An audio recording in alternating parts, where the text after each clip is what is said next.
This is the Grow My Clinic podcast by Clinic Mastery, where we help you deliver amazing client experiences to grow your clinic. Well, welcome to another episode of the Grow My Clinic podcast. My name is Jack O'Brien, your host, and today we have a very special guest. We have with us Joey Coleman. Joey, how are you today? I'm fantastic. Thanks so much for having me on the show, Jack. I really appreciate it. Our pleasure. This is going to be a lot of fun. So for those who are unfamiliar, Joey is an author and speaker and an expert in all things client experience. Has recently released a book, Never Lose a Customer Again, has created courses around the client experience and customer service and all sorts of things. So as we dig into this interview, you're going to learn plenty around what it means to retain clients, create amazing experiences to help you grow your clinic, and, as the book says, never lose a customer again. Joey, the first question that I wanted to ask you today on the podcast was, what's changed in the last 12 months in your understanding of client experience? What have you changed or updated? Well, I think a couple of things. I think with each passing month, more and more people are becoming focused on the customer experience or the client experience or the patient experience. And when I say more and more people, I mean not only on the client side, but on the organizational side. I believe that if we kind of look historically what's happened over the last 40 years, first there was this race to have everything be the lowest possible price. Then there was a race to have everything be the highest possible quality. And then we came back to price again and made the price even lower with the high quality. And then everything was about 24/7, 365 accessibility.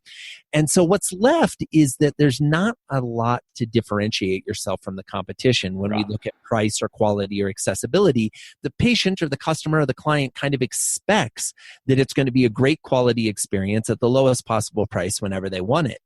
So what's left for us to differentiate on is the experience that our clients have.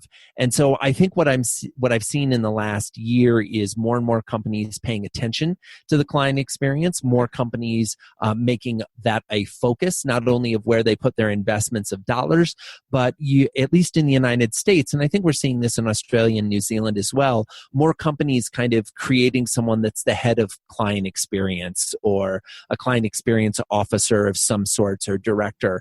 And as a result, it seems like more organizations are paying attention to it and making it a focus and something that they measure. That's interesting you mentioned that. We just recently renamed our admin team. So in most clinics, in most businesses here in the health space, we would have a therapist team that deliver the service and an administrative team, the receptionists and bookkeepers that keep everything going behind the scenes.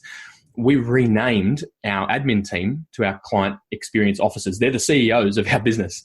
I love it. I love it. Well, and it's so fascinating that you did that, Chuck, because names matter, right? And with all due respect to everyone that works in an administrative job, the title administrative is not really the sexiest title in the world. And it kind of implies, I think, by the very nature of the language, that it's a less important task or it's a more monotonous task or a more rote task for someone to do, when to your point, that's the front line of the client experience. These are the people that I would posit maybe even more than the therapist and the doctors and the dietitians and the chiros and everybody else who's working in a clinic environment. Yeah. The person who answers the phone and books the appointment and takes your payment and makes sure you're scheduled for the next appointment, lots of times you're having a more honest and frank and detailed conversation with them than you are with the medical professional who's actually providing the care.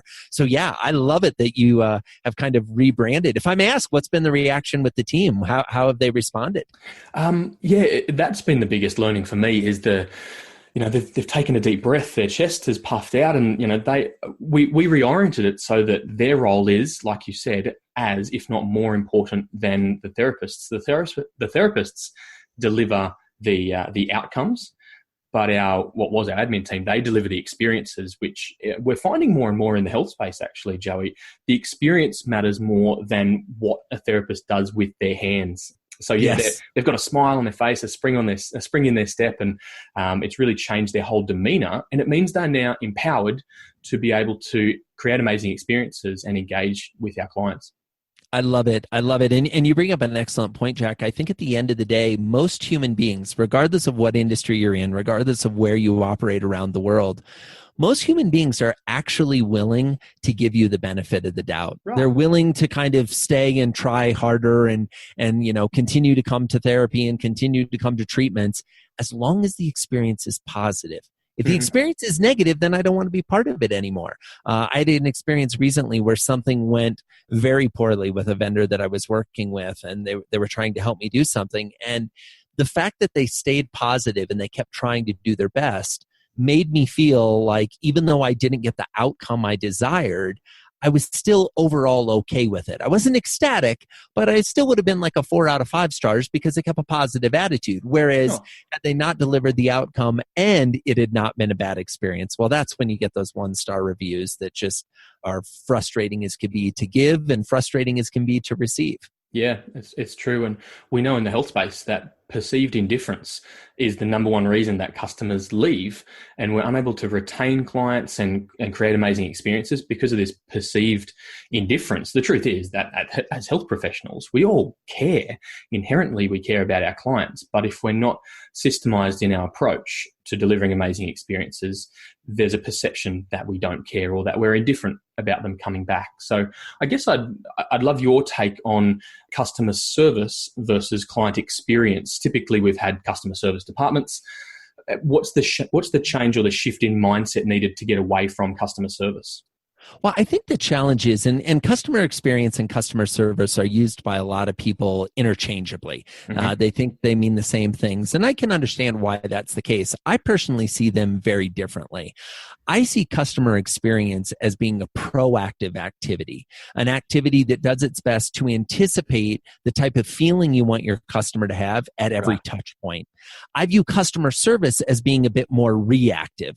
Customer service is usually who you talk to when something hasn't gone as planned. And so I think if organizations orient themselves towards customer service as opposed to customer experience, it's almost as if there's an expectation that we're here to respond when you call, as opposed to customer experience being we're here to reach out to you before you call to make sure you're feeling good.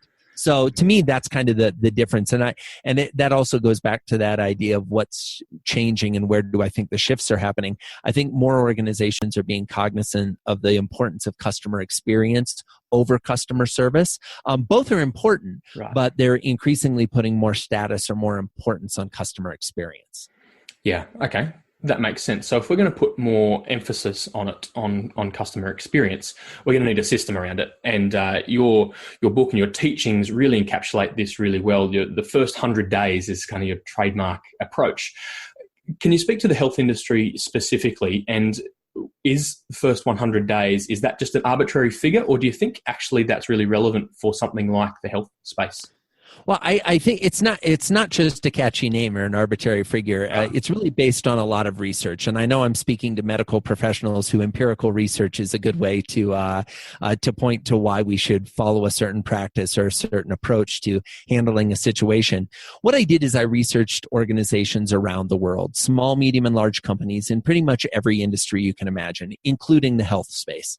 And what I found is that the typical new patient or new client will decide to stop doing business with you, to end the treatment, to not come back for more prior to the 100-day anniversary. Now, again, depending on the business and depending on what you're actually offering, that range is somewhere between 20 and 70% of all new customers will decide to quit doing business with you before the 100-day anniversary, which is staggering to me. That's huge. It was really the genesis of both my speaking on this topic and working and researching in this topic and writing on this topic and consulting on it, is that there's this huge gaping hole in most businesses today that no one's addressing. If you go on Amazon and you search all the books that have been written on sales and all the books that have been written on marketing and you add them all together, you get about 1.3 million and change. If you search for all the books that deal with what happens after the sale, customer service, customer experience, account management, customer relationship management, all the different catchphrases that you might come up with, and you add all of those hits together, you get 30,000. Whoa. So that's about a 42-43 to 1 ratio. And that's how most businesses approach it as well. They spend so much time on marketing and sales, and very little time on what happens after the sale, which is why I like to focus on the first 100 days, because the research also shows that if you can get to day 101, in the typical business, they will stay for 5 years. Right. Now, in interest of full disclosure, in the physio space or some of the spaces that your listeners work in, that may not be as applicable. We kind of shift between if somebody's coming for care and an outcome based on an injury, we don't necessarily want them to still be working on that injury 5 years later. No, hopefully, we've done a better job of getting them the outcome. But if they're coming for maintenance or ongoing conversations in a chiropractic setting or in a dietitian setting, right, well, then we actually do want the long-term relationship. And I would argue, even in the physio context, we actually want a long-term relationship, even if we're not seeing them for that original injury right, or situation that we first saw them for. And that's where retention really has incredible opportunity in the healthcare space, sure, because the fact of the matter is humans will find themselves injured again. They will find themselves needing care again, or even more importantly, they will have a colleague or a friend or a family member. And that's where businesses can really grow, because we get to spend less time and money and effort on marketing and sales, because our patients or our clients become our sales force for us, referring new business opportunities. Sure. So what you're saying there is if we can get the first 100 days right in a healthcare setting, we can get amazing outcomes in that episode or injury. That patient or that client then knows that we are their trusted advisor and they're going to come back. So we don't need to invest more money remarketing to them at future episodes. And they're going to refer and essentially be advocates for us as they pass through your 8 phases. Is that what you're saying? Absolutely. I mean, just randomly enough, an incident I had just an hour before our call, I found myself on the phone with a doctor who is an orthopedist specializing in hand injuries. So about 3 years ago, I broke my thumb skiing. I walked around with it broken for over a month before I realized it was broken, which either speaks to my level of intelligence or my pain threshold. Depending on who you ask, I skew one way or the other. Right. But I called him back because I injured my elbow this past weekend.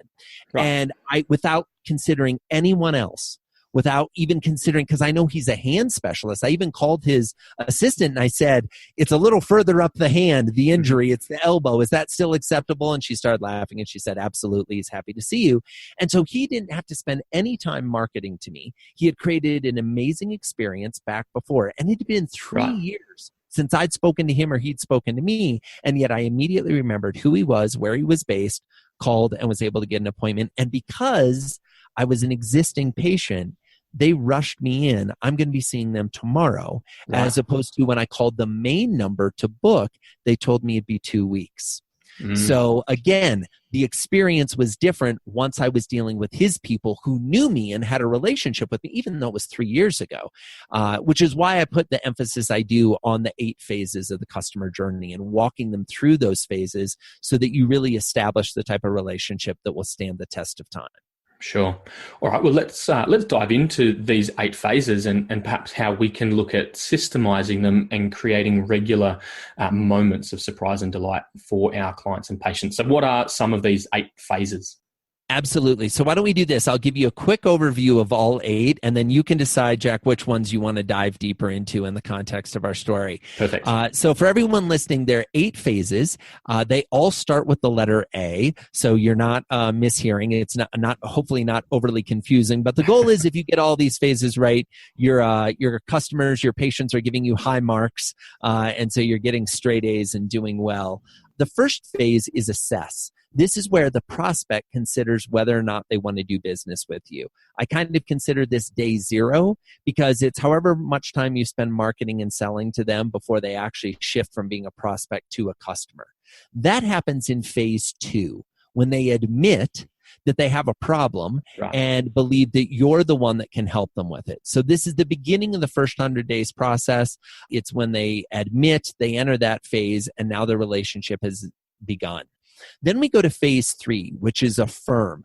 Almost immediately after they've made a decision to work with you, they begin to doubt the decision that they just made, right? This is in common parlance, buyer's remorse, when they're not feeling good about the decision they just made, and we need to reinforce that they made a good choice.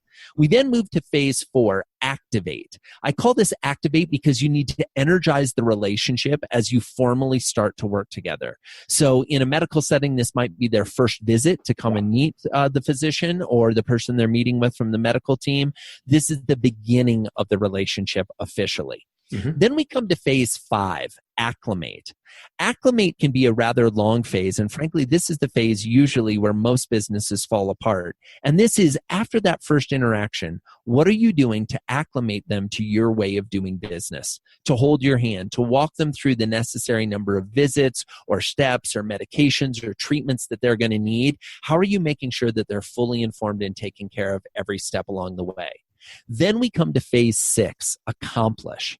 Anytime a patient or a client decides to do business with you, they have a goal in mind from the moment they decide to start working with you. Accomplish is when they actually achieve that goal. Now, the problem is most businesses don't take the time to ask their clients what they're trying to accomplish, nor do they track their progress towards it. Right. So as a result, they don't get to celebrate the accomplishment, which is a problem because unless the client accomplishes their goal, they don't get the chance to move to phase 7. Adopt. This is where the client says, I'm all in. I am loyal to you. I have adopted the relationship. I am going to be committed to you and your brand going forward. And then, and only then, can we get them to phase 8, the final phase, advocate. When the customer or the client becomes a raving fan, referring their friends and colleagues to you. So those are the 8 phases. Depending on your business, they may happen within the first 100 days or not. But what we know about the first 100 days is that period of time is more dispositive to the lifetime value of the client than any other period of time in relationship, which is why we want to focus on those 8 phases and make sure that there's a system to navigate the clients through that.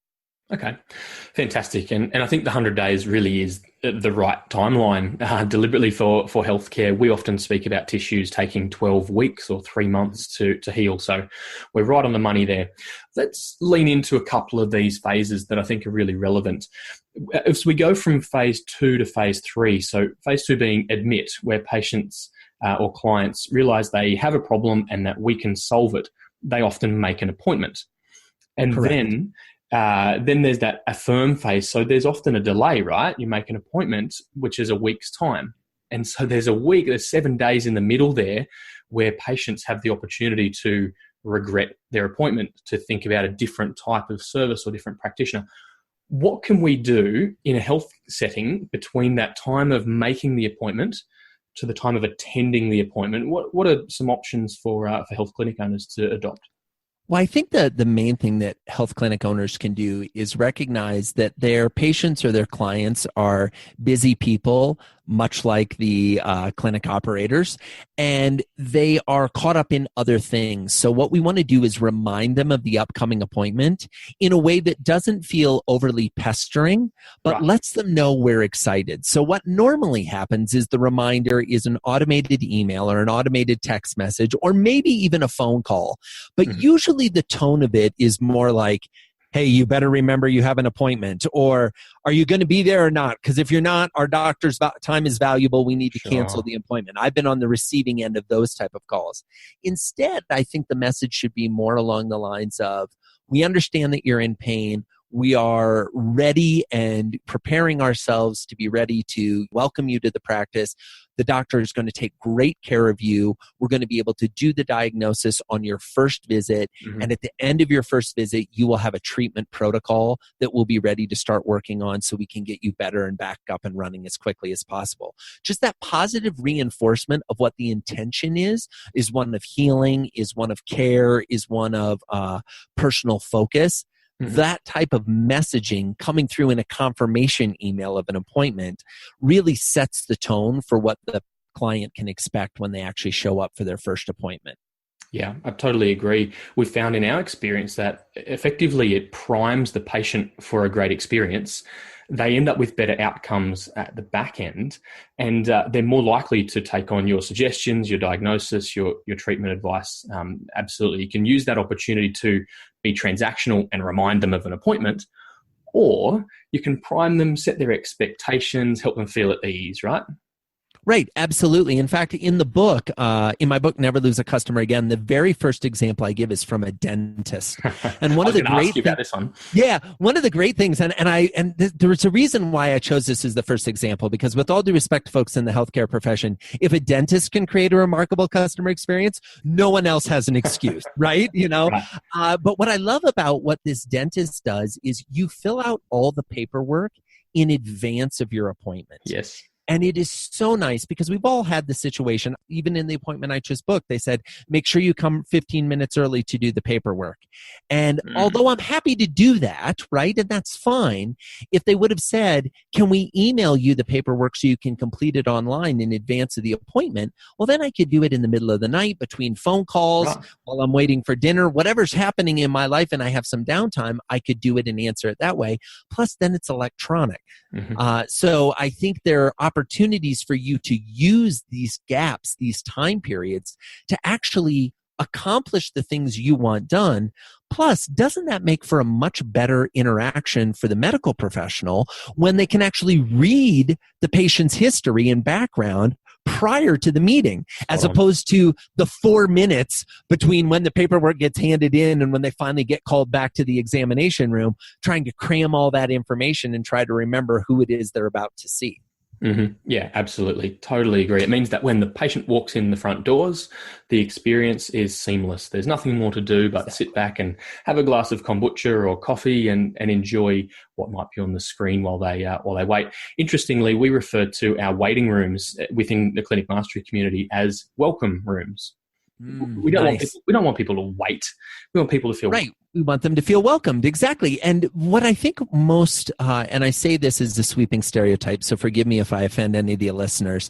I think what often happens with medical professionals, and I know this because this happened to me. I'm a recovering lawyer. This happened to me when I was a lawyer, right? Because we're used to working in this space and doing this all day, every day, and we're the providers, we forget just how anxious and nervous our patients or our clients really are.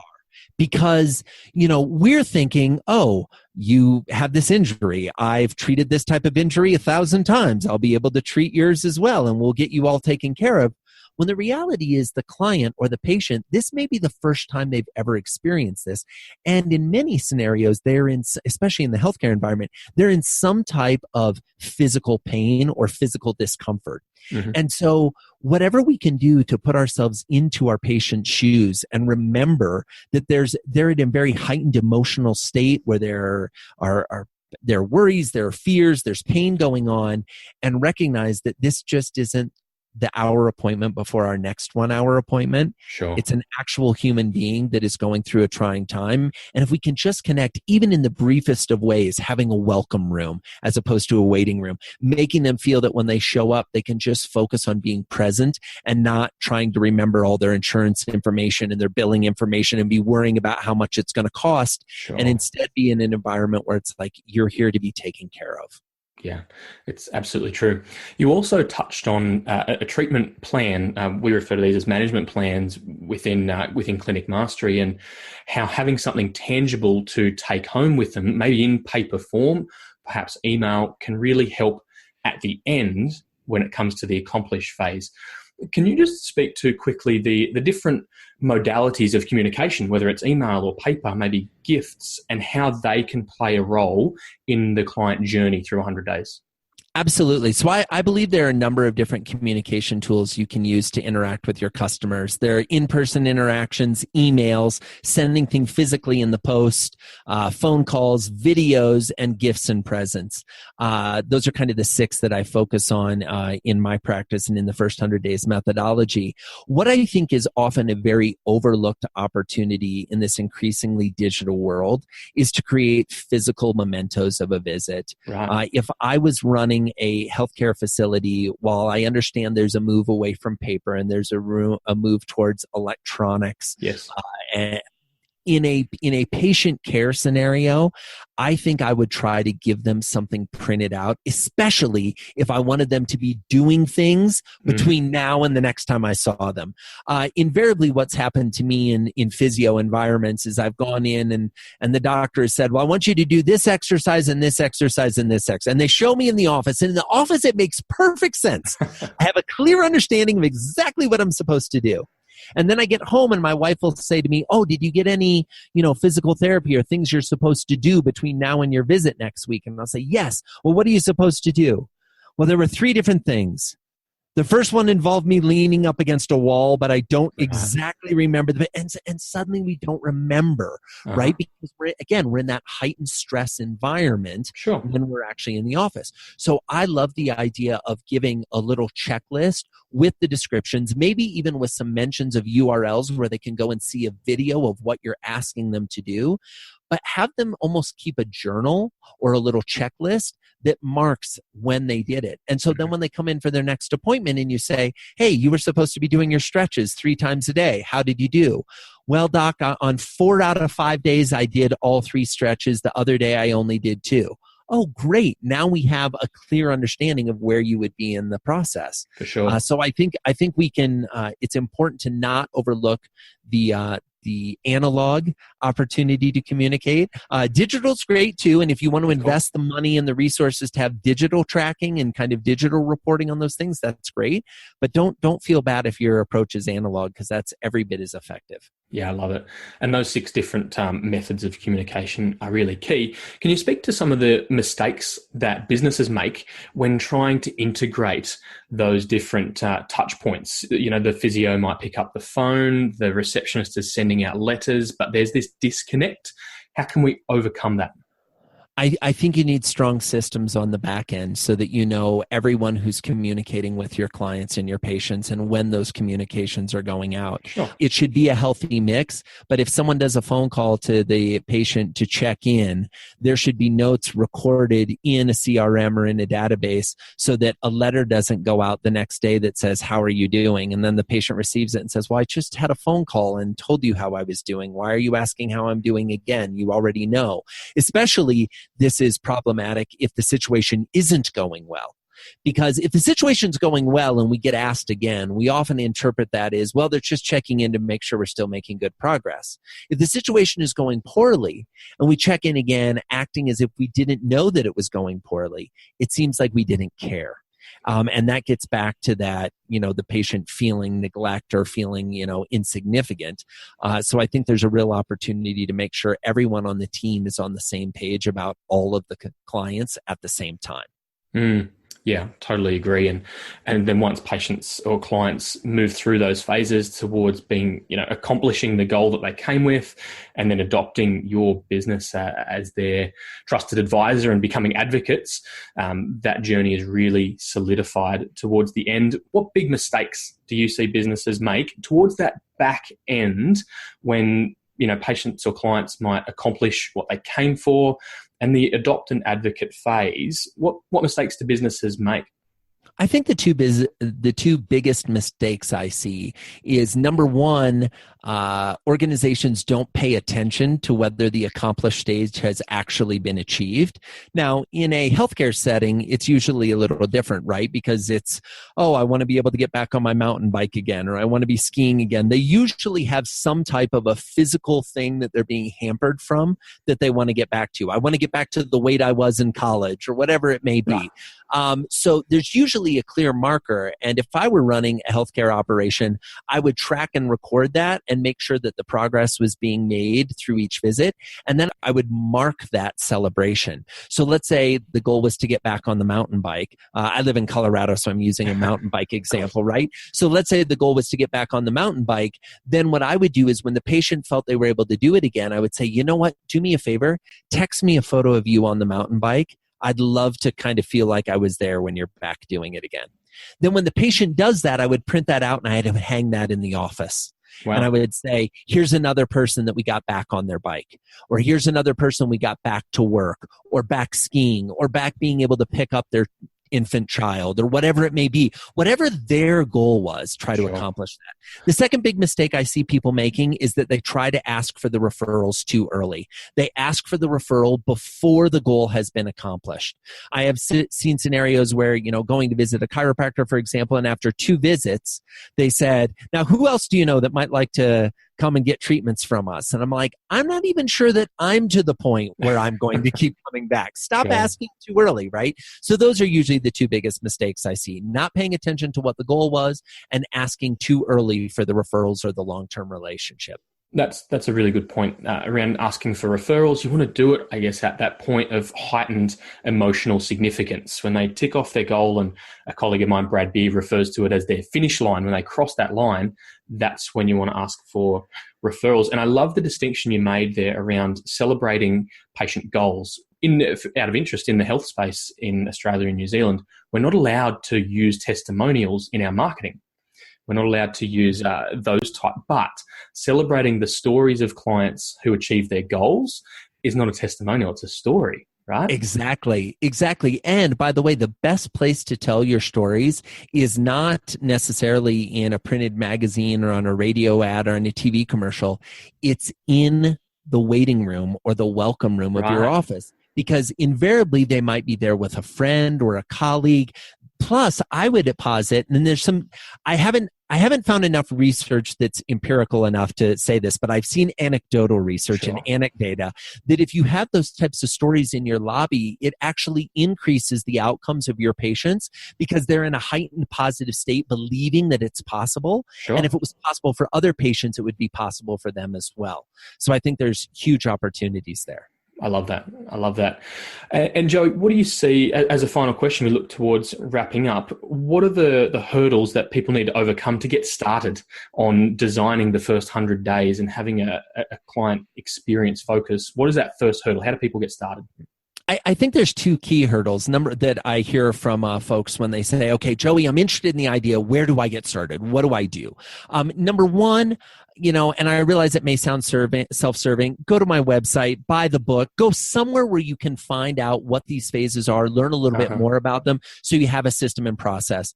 Surprise and delight is a great way to interact with your patients, but the best way to do it is when it's systematized, when there's a consistent experience across all the touch points, and that's where having a good system will be useful. The second area that I find that a lot of people struggle with is they're asking their teams to create these world-class, amazing customer experiences when their employees don't know what that experience looks or feels like themselves.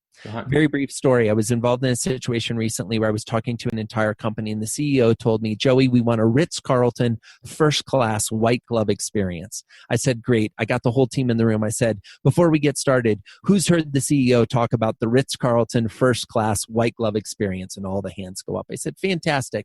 Out of curiosity, how many of you have ever flown first class? None of the employees had ever flown first class. How many of you have ever stayed at the Ritz-Carlton?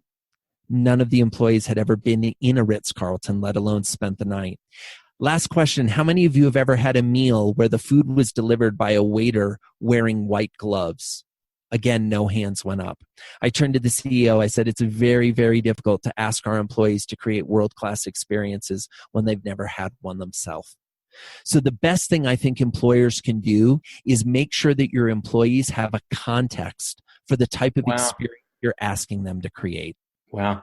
That's fascinating. We often talk within Clinic Mastery of the business owner needs to look after the team who looks after the clients. And it really is implicit on us as clinic owners to give our team incredible experiences so that then they can translate that down to our clients. And the first hurdle that you mentioned, inside our business academy, we have all the systems and resources to create amazing experiences regularly. We have a systemized random acknowledgement spreadsheet. So it appears random, it's surprise and delight for clients, but yet it's systemized so that nothing falls through the cracks and all the details are always taken care of. And I know you said it was self-serving. Let me take that off your plate.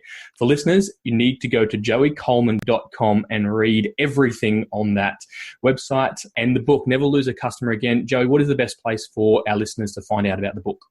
The best place I think to find the book, it's available at bookstores everywhere around the world. Amazon is great. They'll get it to you quickly, but it's available at all the major publishers and retailers. There's also an audiobook. So I always mention that when I'm on a podcast, because if you've enjoyed listening to my voice, if you go to Audible, you can download the audiobook, and I actually narrate the entire book. So it's me telling story after story of 46 different case studies in the book of companies, small, medium, and large, from around the world that create remarkable experiences for their customers. Yeah, and there's a lot of healthcare examples in there and businesses in our space, that bricks and mortar, service-based small business environment. And let me say, the book is an experience in itself. There's all sorts of little elements that pop up along the way. Joey, thank you so much for your time. Listeners, make sure you check out joeycoleman.com and find the book Never Lose a Customer Again on Amazon or one of your local bookstores. If you'd like the notes from this podcast episode, you can head to clinicmastery.com/podcast